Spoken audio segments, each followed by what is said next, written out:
Hello and welcome back to another episode of Critical Reactions with your host Bryan. We're going to start today off with a special selection, which is where one of you tell me exactly what it is I need to check out. Today's special selection comes at us from Brad, Devil Doll, the girl who was death. That's what we're going to check out today. This is intriguing, to say the least. The track is 39 minutes and 3 seconds long. I was curious if this was the whole album, and maybe I was just, an oversight. I was supposed to be given a timestamp for a specific part of this. No, this is one track off of this album. There are 3 tracks, though.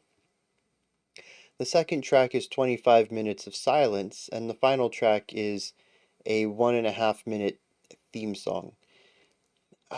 So to say that I'm a bit perplexed about the album as a whole, I think would be a bit of an understatement, but I'm kind of curious what this 39-minute song could be and why it is the only thing on the album, pretty much. I mean, there's a 1 minute theme song. I don't know how that relates to it, and just a 25-minute track of silence. That's kind of bonkers. Who does that? Well, apparently Devil Doll does. Let's dive into this and see what was going on with the girl who was death.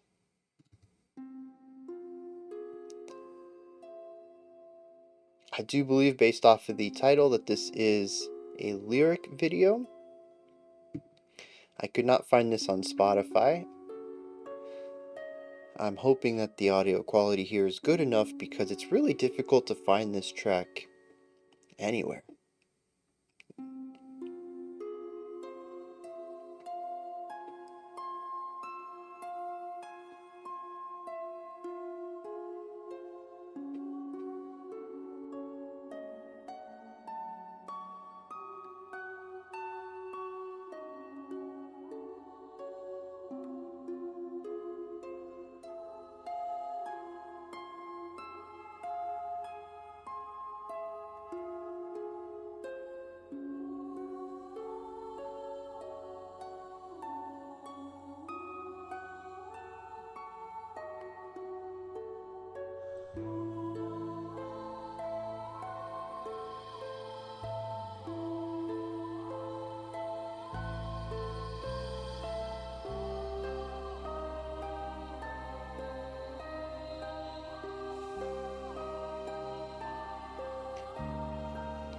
There's interesting rhythmic things going on with this keyboard, toy piano sounds.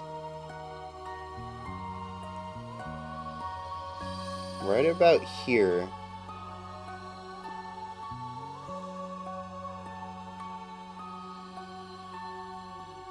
Oh, of course, didn't do it that time.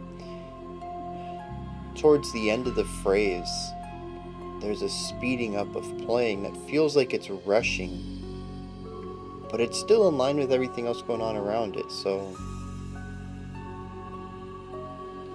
I suppose it has to be accounted for in the timing of everything.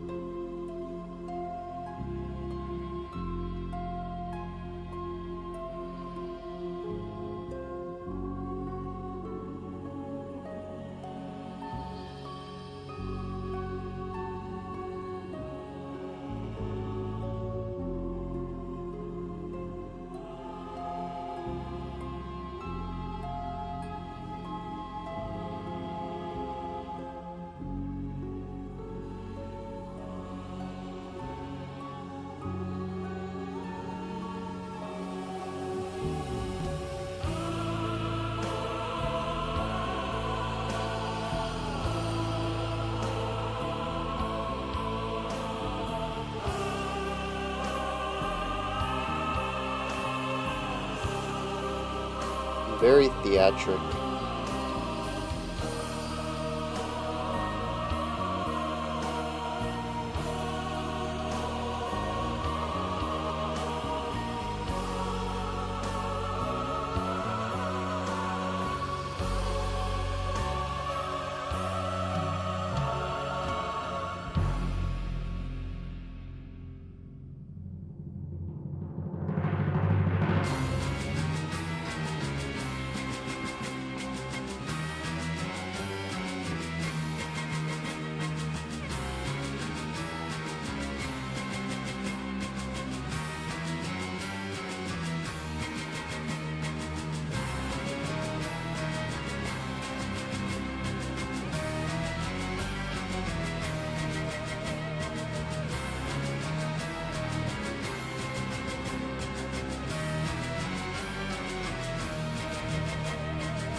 Very cool transition of ideas right there.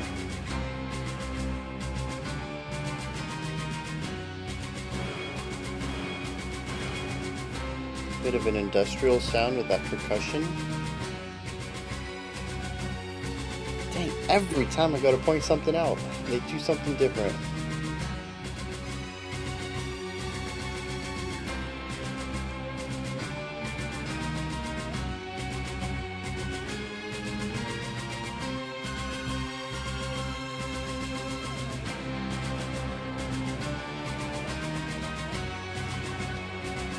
When did this come out?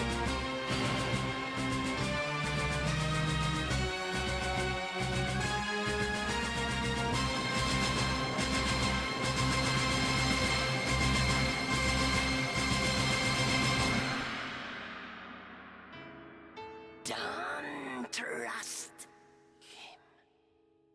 When he turns his back, he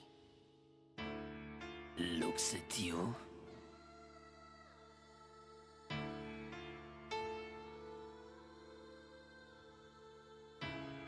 Don't trust him. When his eyes are closed, he looks at you.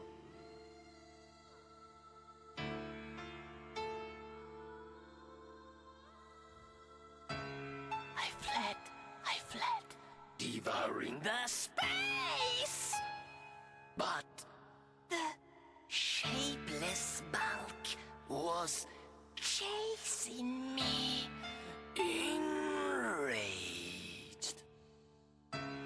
breathing my footsteps, unsated with killing me slowly, nailing my incandescent thoughts along the border of insanity. In a place where a procession of fleshly numbers slides incessantly into the ironic waters of the cosmos.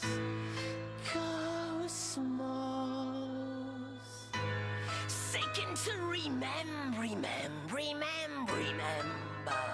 the sense of the impossible word.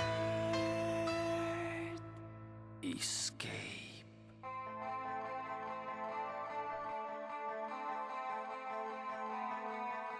Well, our vocalist is quite the character. A lot of really interesting deliveries and tones in that section.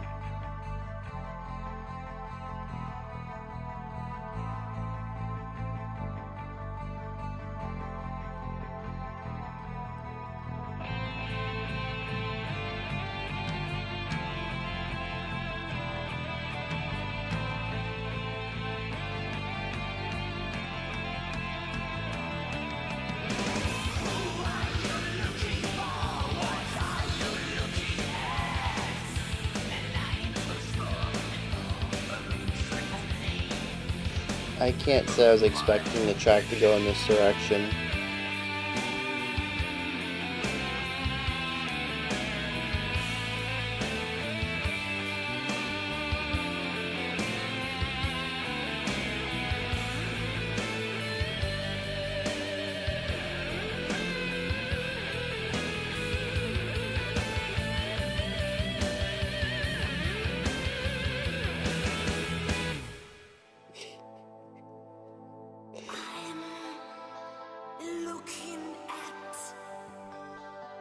Somebody who belongs to my world. This is your world. I am your only world.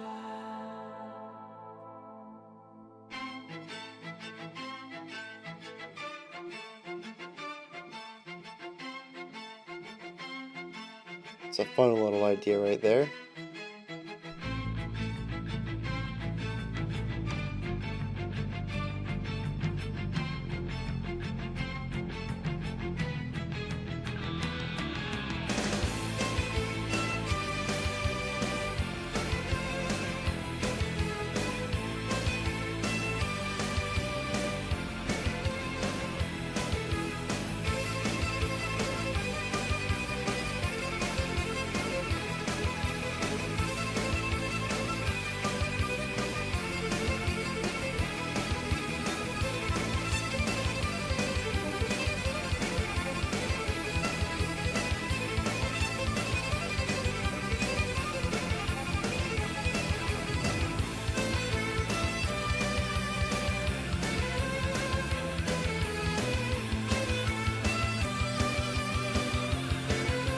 It's a really nice hook on this violin line.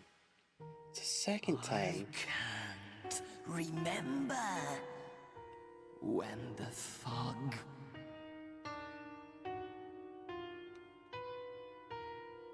unraveling the real and inexplicable contradictions that crowd together the human brain.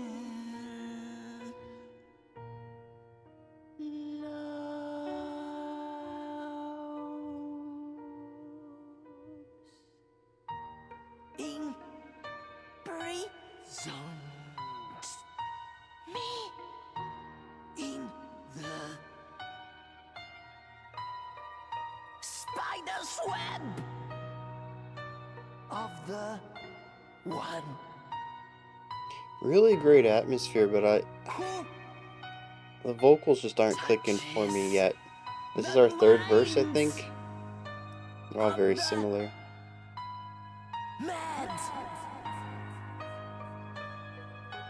Clubbing and chubbing the confetti of their thoughts. I will say it's some rather inventive production put on the vocals in several of these places with effects and doubling ups.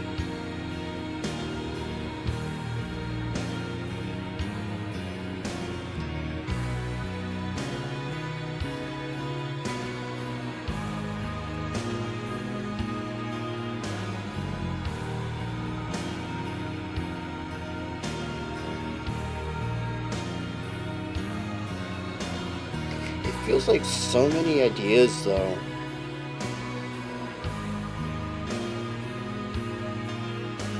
We've listened to a lot of, well, a few, like 25, 30, 35, 40-minute tracks. And I think this is the least cohesive one we've done so far.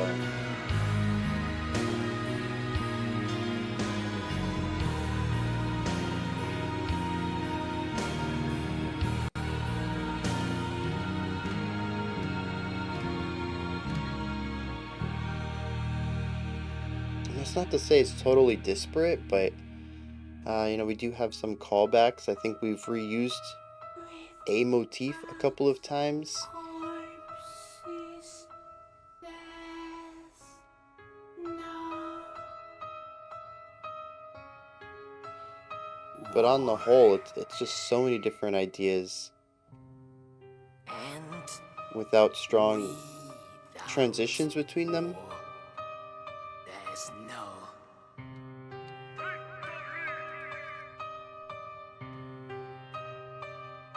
my dear.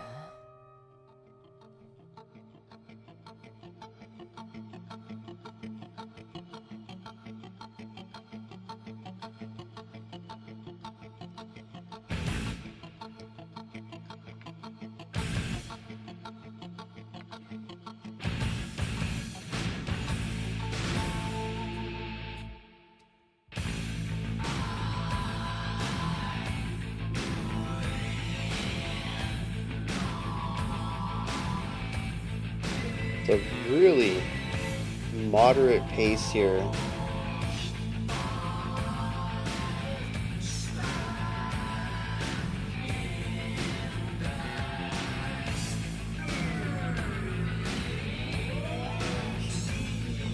More of those fun vocal effects. But like, tell me how this is connected to the last metal section. All of those ambient vocal bits.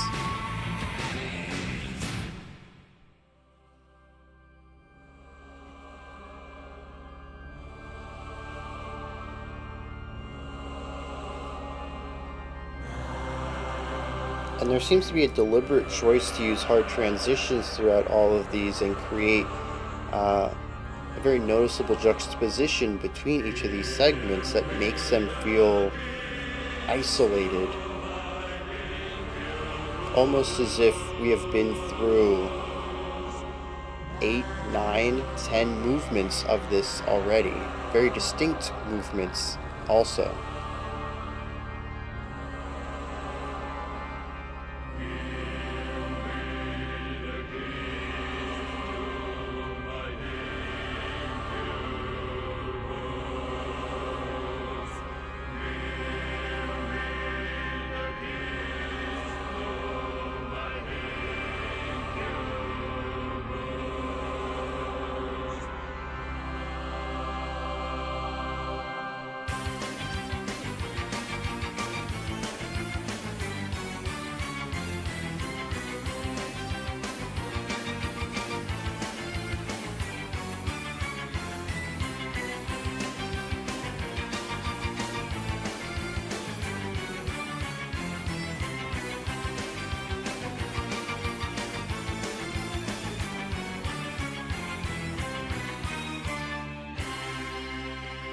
Yeah, I'm starting to get a feel for this. I knew he was going to go for a retardando there.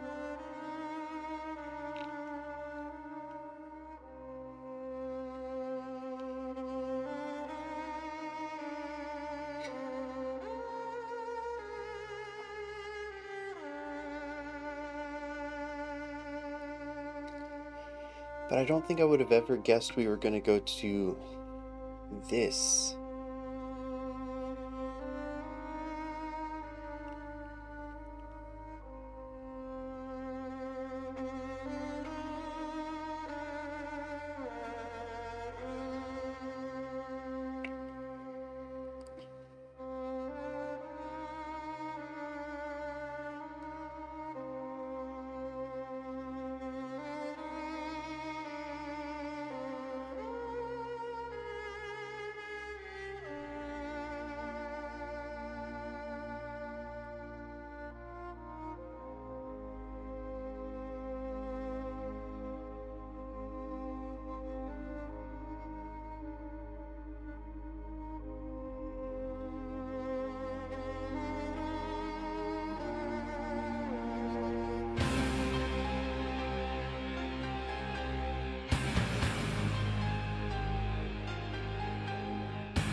It's really weird timing here.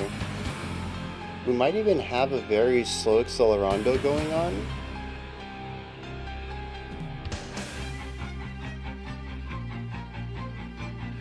Yeah, I feel like this is faster than when we started that last section.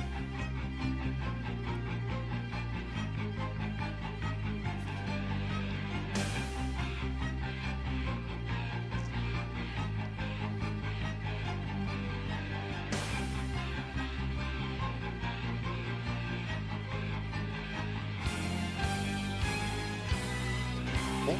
Big retardandos at the end of moving sections to bring us back to quiet for ambient sections. I mean, that's how I called the retardando last time as well. It's just...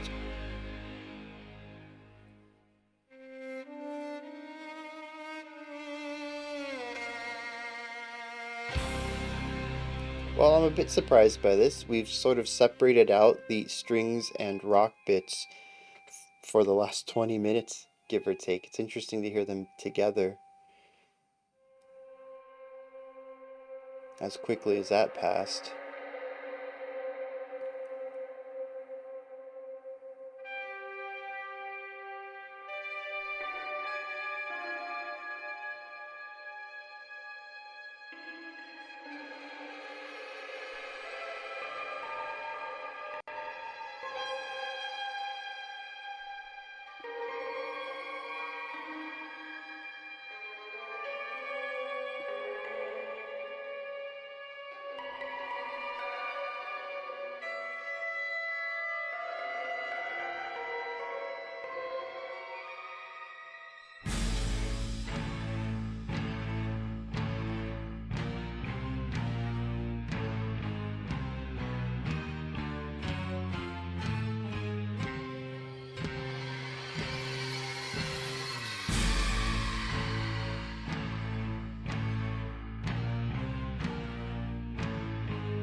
I feel like I'm missing a lot of context to this.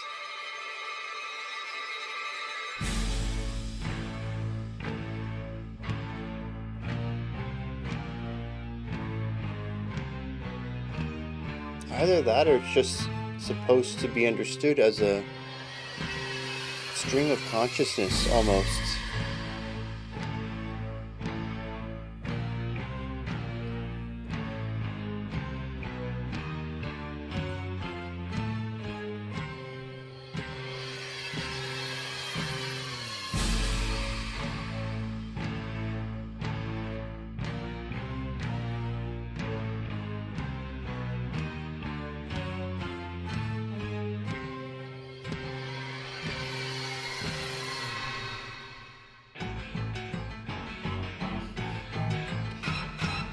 I think this is one of the few sections, maybe the only section so far, where the two distinct ideas actually work well with each other.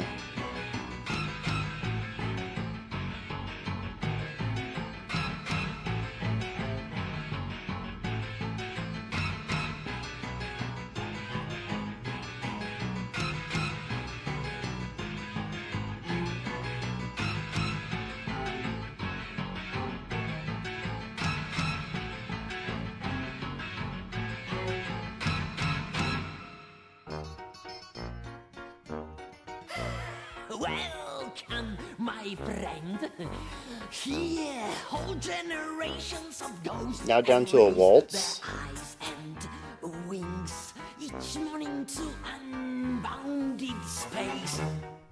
With the innocent joy of chrysalids, greeting their final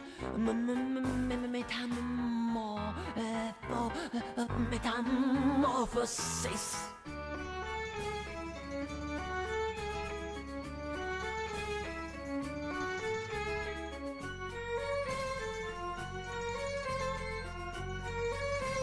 And in the evening they're dead and drooping like lifeless flowers, swayed by the plaintive whistling of the wind.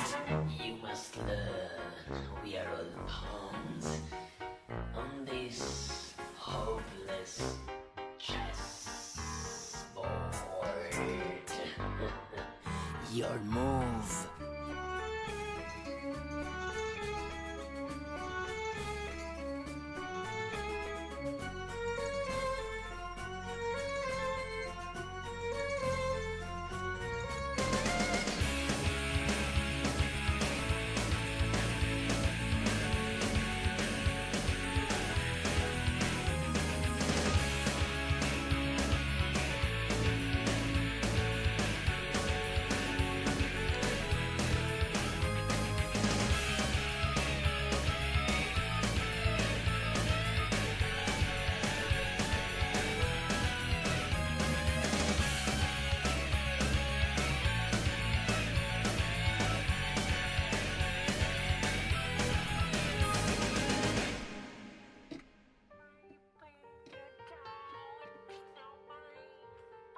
But well, you know my name.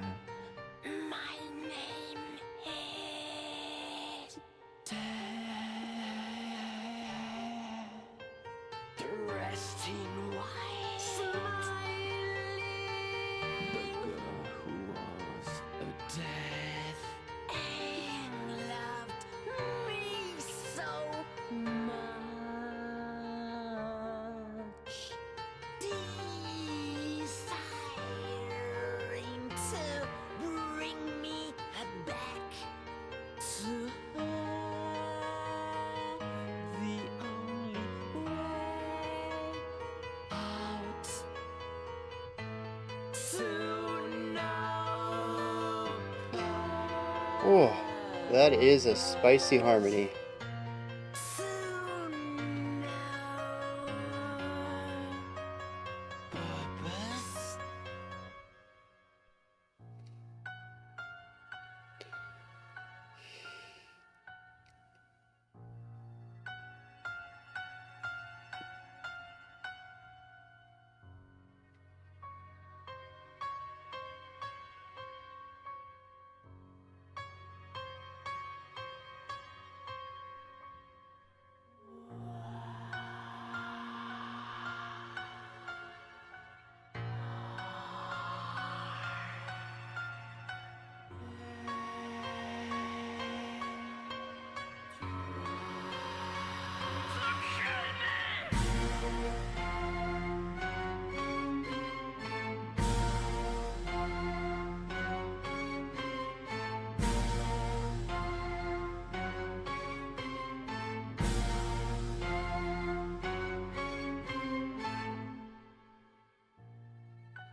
Because they don't know you are already dead. Face to face, shut up in the cage. We have had a few sections lately, I think, that have been a bit more cohesive.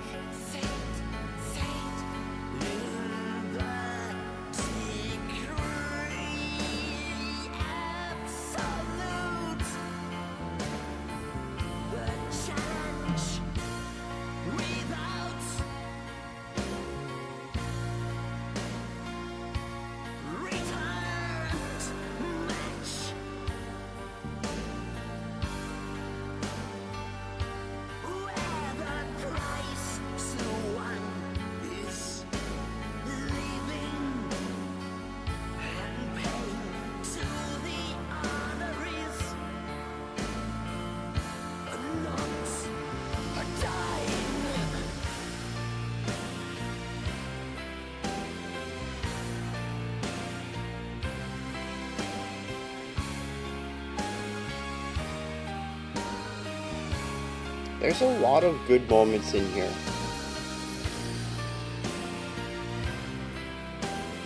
But the track as a whole just isn't quite clicking with me. And we only have about 10 minutes left on this. I'll be surprised if I change my opinion on it by the end.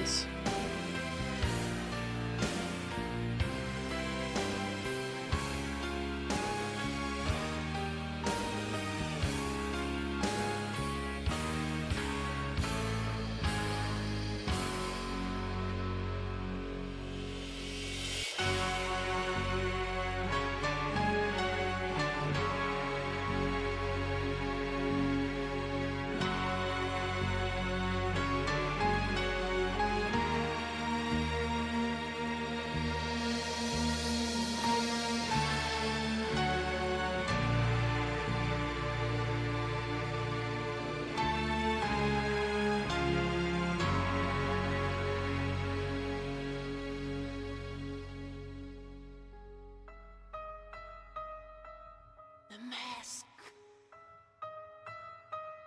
The mask. It kind of, I mentioned theatrics earlier. It kind of does feel a musical where we get moments like these that are sort of like monologues or narration, minimal music underneath, so we can really focus on the words themselves.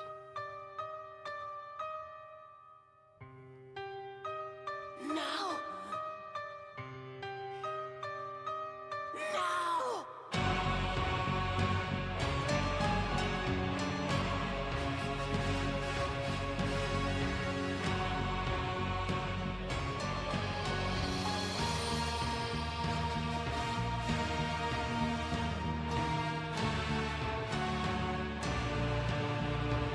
It's kind of like a film soundtrack. Each of these sections is exceptionally focused on delivering one specific emotion. Sort of like how a film soundtrack gives you the mood for a specific scene.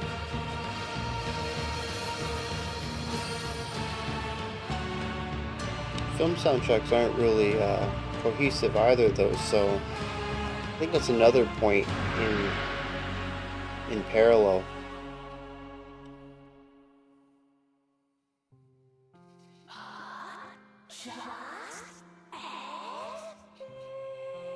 I love the vocal effects. I do. Seems finally to favor me.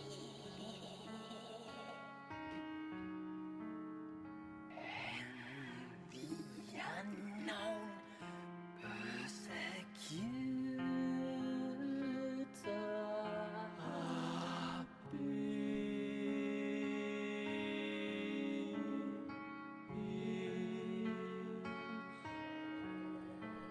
frame after frame in a slow, instantaneous electric shock.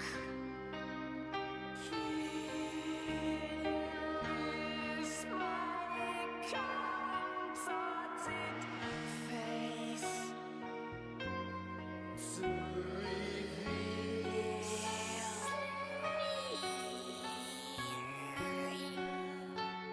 the final dramatic deceit.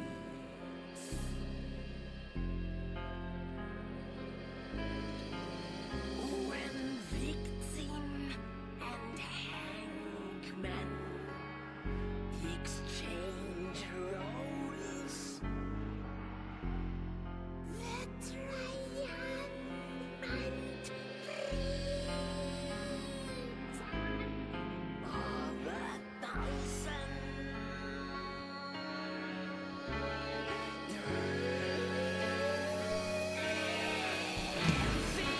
evaporates in the reality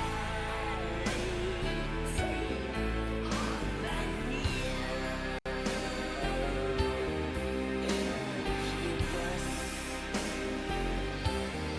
Once again, made of smiles, masks,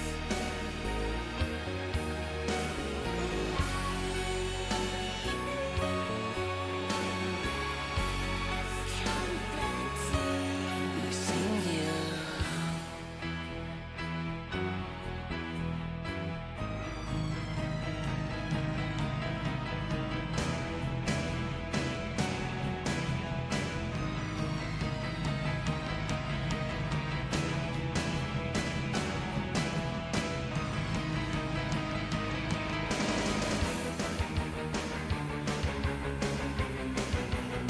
Some of this tonal whiplash is just too much for me.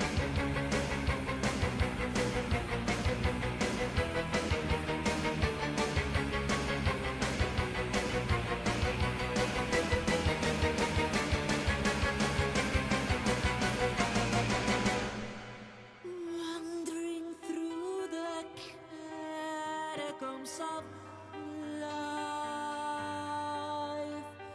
desperately I plunge into the world. Wandering through the catacombs of life, slowly I fall into the world of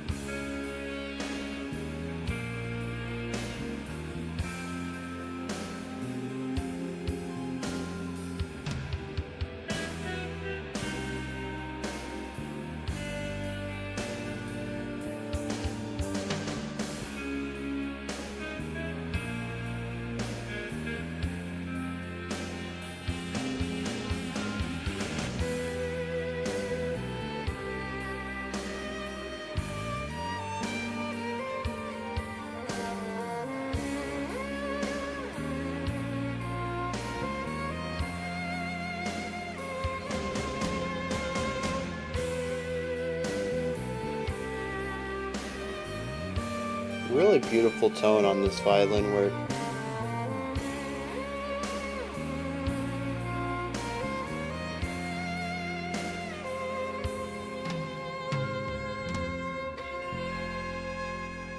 And another ritardando to switch ideas.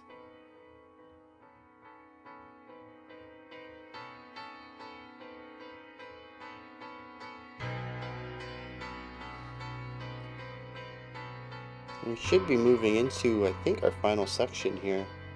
See how he wraps it up.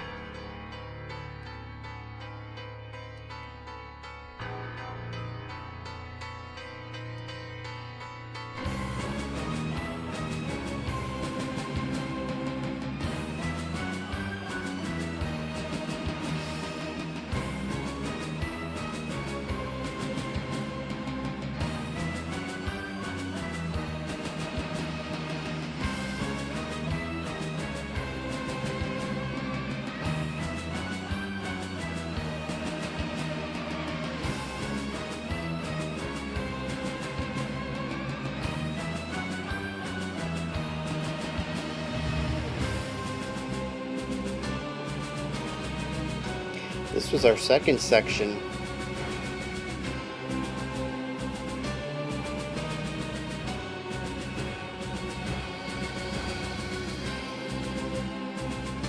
You know, I just caught on to this. This is very similar to Holst's Mars, isn't it?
Is it over?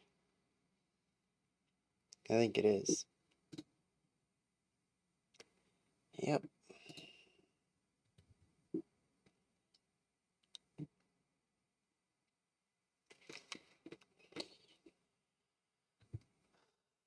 Well, that was something.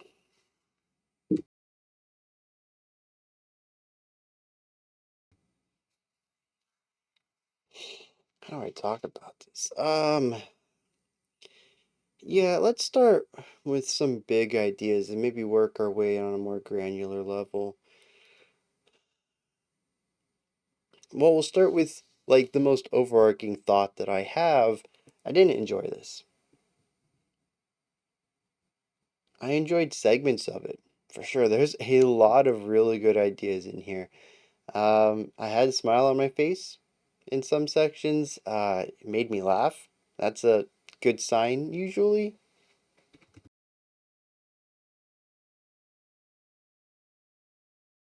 And the atmosphere writing was very well done. Whether they were aiming for epic in scale, or bombast, or isolation, or eeriness, creeping, sorrow, they just absolutely nailed the wide variety of atmospheres that they were going for in this track. I loved the dynamic elements of it as well. The song was not afraid to use volume dynamics. In fact, very few sections of this track are at full volume, which I find really fascinating. when we do hit full volume, it feels big. It feels intentional. We also have width dynamics, we have layering dynamics. Some sections only have one instrument, some have like eight or nine. Some have electric instruments that really fill the sound sphere. Uh, we have harmonic dynamism, harmonic dynamics, where we explore a lot of different chord progressions and uh, note interval ideas throughout this track, which is how they achieve so many emotions throughout, how all the atmospheres feel different. There's even dynamics in the vocal delivery. The dude is a character, which is what I said quite a bit earlier, but I still think that rings true. By the end of it, I mean, he had done three, four different voices completely, and played around with these voices in a lot of different ways, both in production, changing up filters and sound effects on them, but also in his own ways, narrowing up his sound, nasaling up his sounds, putting in tongue trills, and just sing speaking, in really fun ways. I bet as a vocalist, this would be a really fun track to sing, to interpret, to cover. There's a lot of really interesting choices in how the vocals get delivered. Um, and so the song as a whole ends up quite dynamic through all of these choices.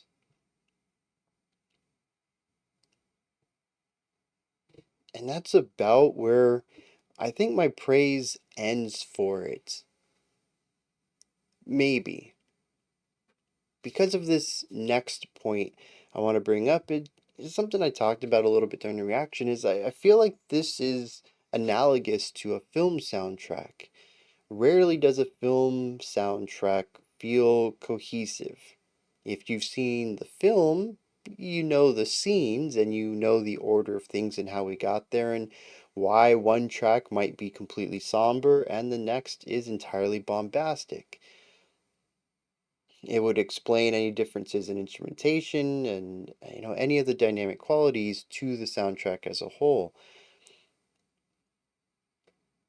And that's kind of what this feels like. On a more granular scale, maybe, most of these ideas only exist for 1 to 2 minutes each, and they're so different from one another, frequently ending completely almost before moving into the next. We hit silence a lot of times before just drastically shifting gears. And I mentioned that it feels like full on movement changes, but I think what actually makes more sense is that we're just moving to another track entirely, and for whatever reason, the band suggests that all of these tracks be listened to in one sitting, so they put it as a single track to emphasize that. But at least on a musical level, I could find no through line, no threads to tie all of these disparate components together. It feels like a series of completely different ideas smashed together, some of them entirely short. I mentioned that some are 1 to 2 minutes long, or that the average is probably about 1 to 2 minutes long, but some of these sections were only 30 or 40 seconds, and they feel like mini interludes between larger ideas, but interludes that are completely disconnected from everything else. There was a bit more connection between ideas in the latter 10 minutes of the album, or the track. It is an album, basically. There's only another minute's worth of music on the album, so I pretty much listened to the whole album here.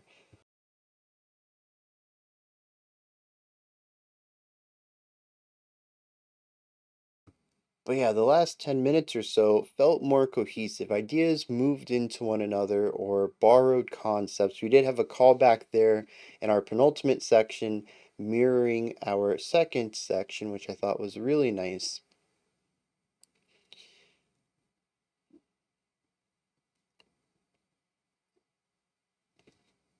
But on the whole, I don't really see how any of this fits together.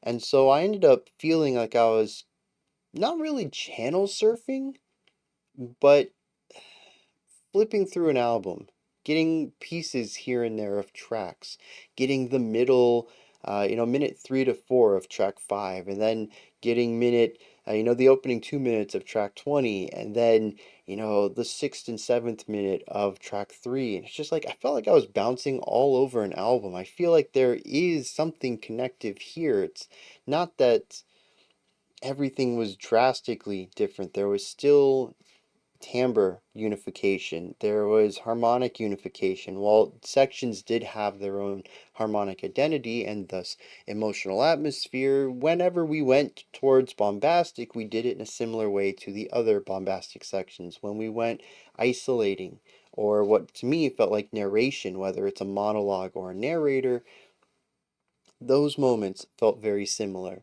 It's just that how we got between these moments didn't really make much sense, and that kind of leans into this whole movie soundtrack vibe as well.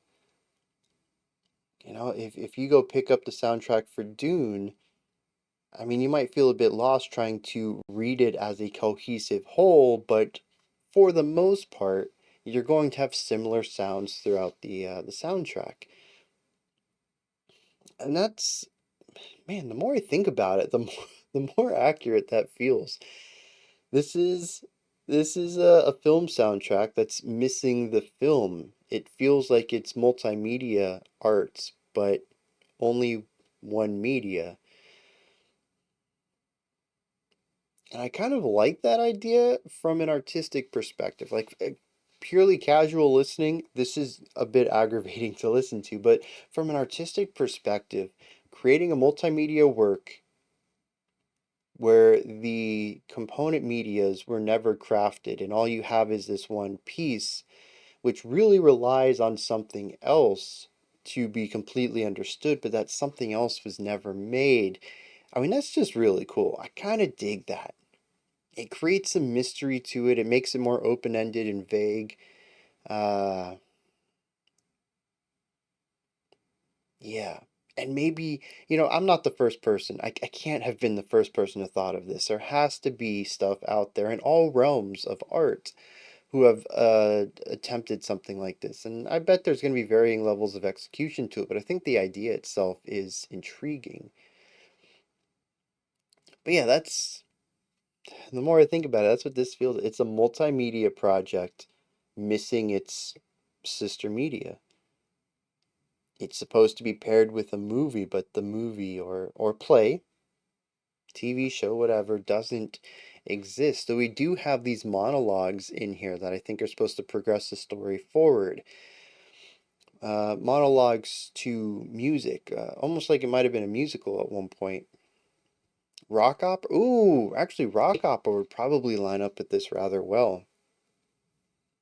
But like a rock opera where you don't get to see what's happening between these sung monologues. We hear the music of it, but we don't actually get the story. We don't get the actions or, the standard dialogue, the speaking between characters.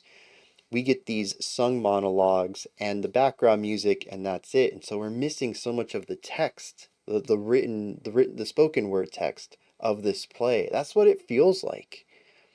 And it's kind of a bizarre idea, but like I said, it's intriguing. I kind of like it on an artistic level.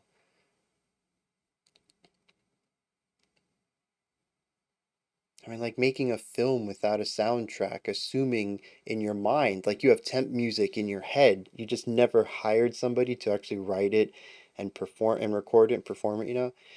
And so you have this movie with just no music to it or art. Ooh, here's a good one too is interpretive dance without music, but basing it off of music that maybe you wrote but just never recorded in a way that other people could hear these two elements paired together. Anyways, I'm getting off topic here. This is a really cool thing. Kind of intrigued by it. This is a bit off topic, but if anybody knows of this, we made multimedia art, but we only have one component of the multimedia whole. If anyone knows of stuff like this, let me know. I find it very intriguing. And like I said, I bet I'm not the only person to think of it. People have probably already done it, and there's probably some stuff that's executed very well. I gotta get in on this. I gotta see what people are doing with this.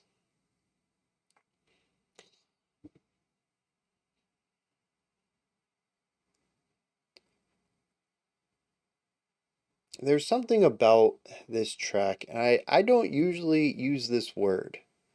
You may notice it's probably the first time it's come up on the channel, but you may have seen it. Well, actually, it'll be the second time it came up on the channel. A couple days ago, though, I used it to title the most recent live stream, and it's because someone else came up with the theme during the stream itself.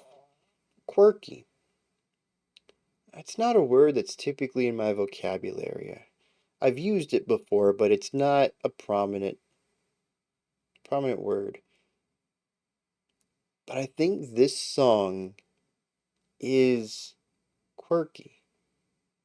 It has unique elements to it that are very Devil Doll. Things that you can pick up relatively quickly, even. The idea of using the ritardando to end sections and fade out into silence. That was something I picked up on early and called a couple of times. Um, the ways that the instruments are used, particularly the vocals.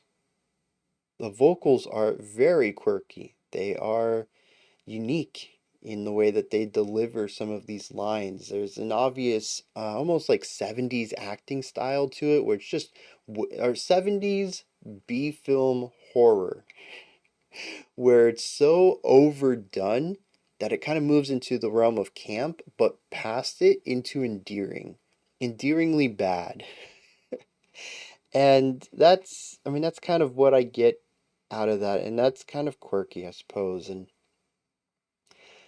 all the different sections, like I said, just so many isolated movements throughout here. It's a quirky way to write a song. It almost feels like they had 40 riffs lying around, and instead of trying to make 40 songs out of them and expand them out into full tracks, they're like, we'll just smash all 40 together.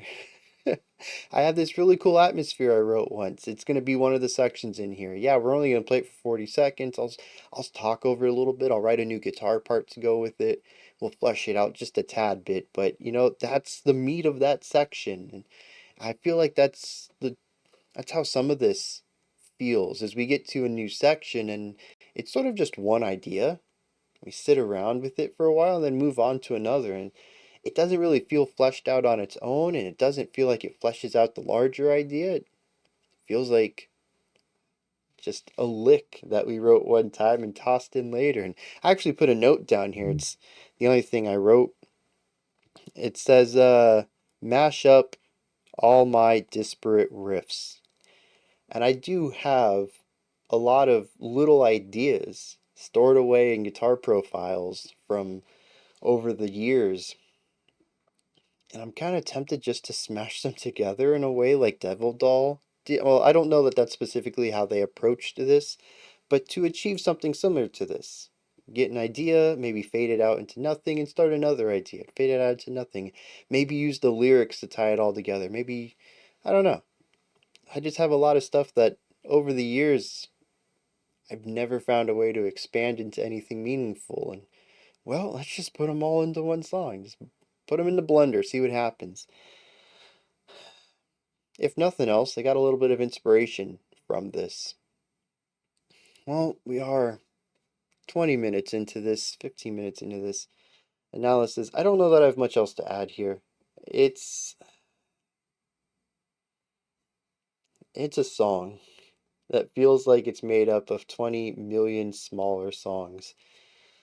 And while some of those moments were fine, some of them were enjoyable, like I said, the concept as a whole kind of bounced off of me hard. But it has caused a lot of food for thought, and it has me wanting to find out similar styles of art and making my own art. So, I mean, it's definitely a net positive having listened to this. And who knows, maybe the lyrics will completely change my entire point of view.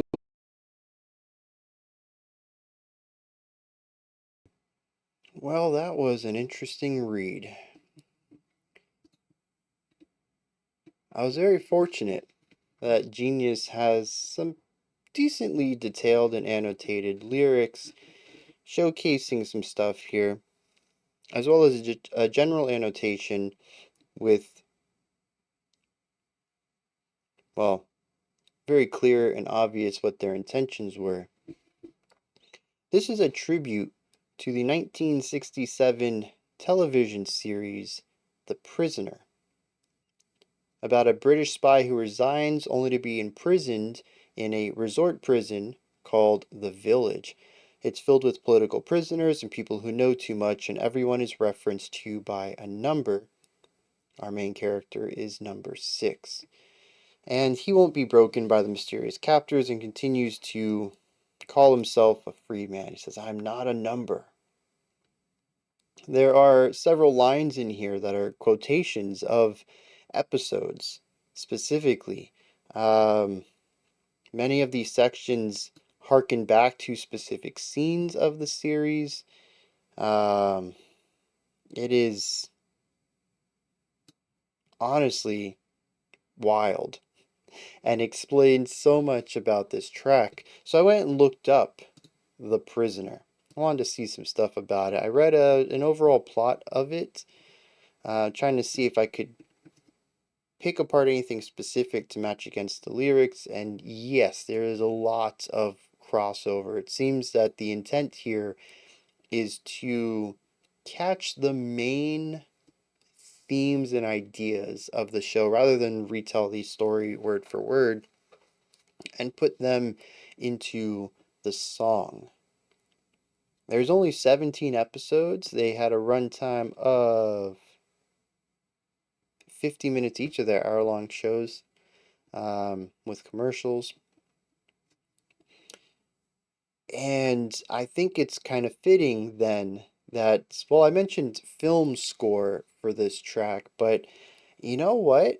Television episodes is a really great way to go about this as well, with some of those really harsh stops at the ends of sections, possibly being when we moved from one scene to another, or from one episode to another.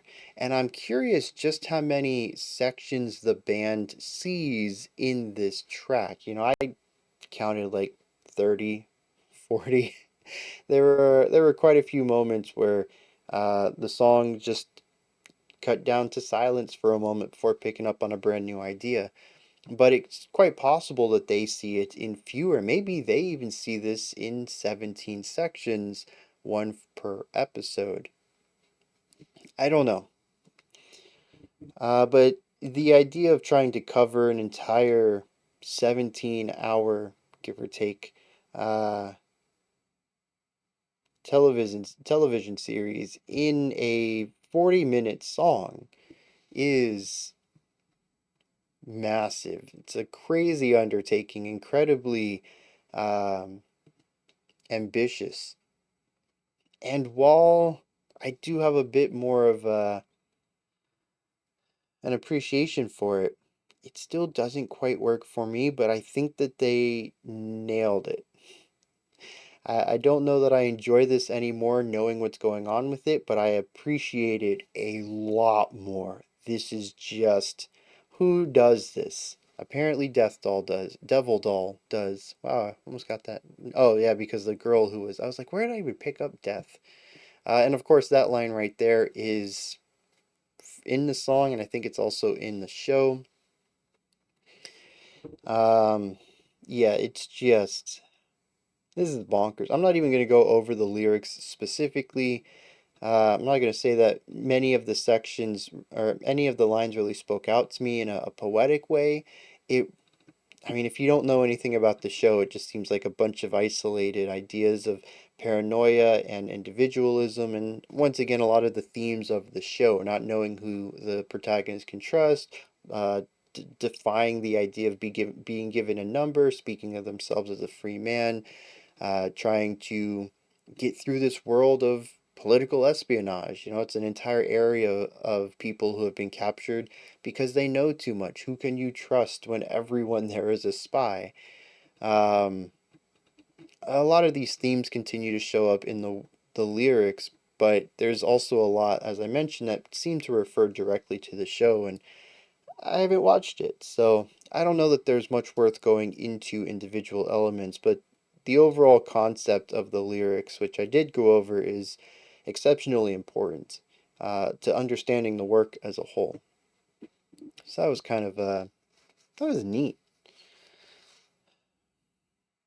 A lot of really good food for thought here. This is one of the things I love about doing tracks like these. And not necessarily because I'm going to walk away with a new band I need to dive into or a track that I fall in love with, but this has got me thinking in at least three tangential areas of thought and making me want to explore other people's art and further explore my art and kind of put this show on the radar for me. I might give it a shot if I can find it. 1967 show, I mean, 17 episodes is not a lot, and it kind of sounds fun. I'm sure it's going to come with older baggage. Um, Not so much like direction or technology, but writing. Writing tends to age a bit more, to me at least.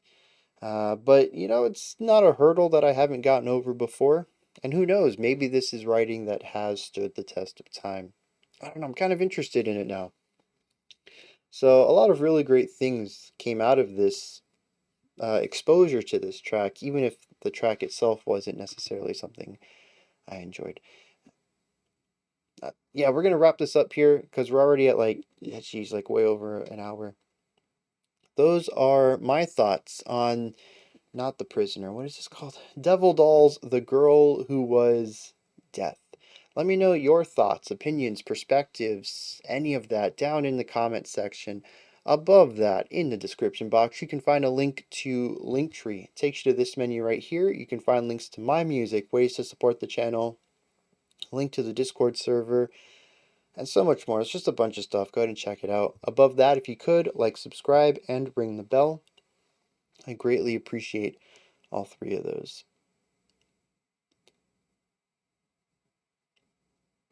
All right.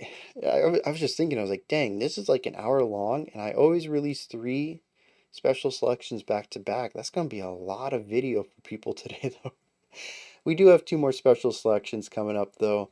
Um, You might want to stick around for those. Otherwise, I'll be back tomorrow. We're going to check out some brand new music from Blink 182 and Steven Wilson.